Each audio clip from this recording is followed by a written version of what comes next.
চলছে ধানের ভরা মৌসুম, অথচ দিনাজপুরে বেড়েই চলেছে চালের দাম। 2 সপ্তাহ ব্যবধানে আবারও পাইকারি ও খুচরা পর্যায়ে প্রকারভেদে প্রতি কেজি চালে বাড়ল 4 থেকে 6 টাকা।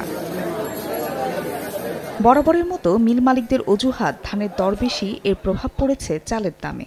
3000, 3200, 3500, 3600 বিভিন্ন রেটে চাল কিনতেছি। মিলাররা বলছে যে ধানের দাম বেশি, এই জন্য চালের দাম বেশি। আর ব্যবসায়ীরা বলছেন চাল মজুদ থাকলেও চড়া দামে বাজারে ছাড়ছেন মিলাররা। সম্ভবত মিলারদের কাছ থেকেই নেই, ওখান থেকে আমাদেরকে বেশি দামে কিনতে হচ্ছে, বেশি দামে বেচতে হচ্ছে। এই অবস্থায় সিন্ডিকেট ভাঙতে বাজার তদারকির প্রয়োজন বলে মনে করছেন ভোক্তারা। 200-250 টাকা চালের বস্তার দাম বেশি এখন। আমরা সীমিত আয়ের লোক, আমাদের পক্ষে খুবই কেনা আর কি। দিনাজপুরে 7 লাখ মেট্রিক টন চালের চাহিদার বিপরীতে উৎপাদন হয় 16 লাখ। অতিরিক্ত 9 লাখ টন চাল যায় জাতীয় খাদ্য ভাণ্ডারে। সময় সংবাদ, দিনাজপুর।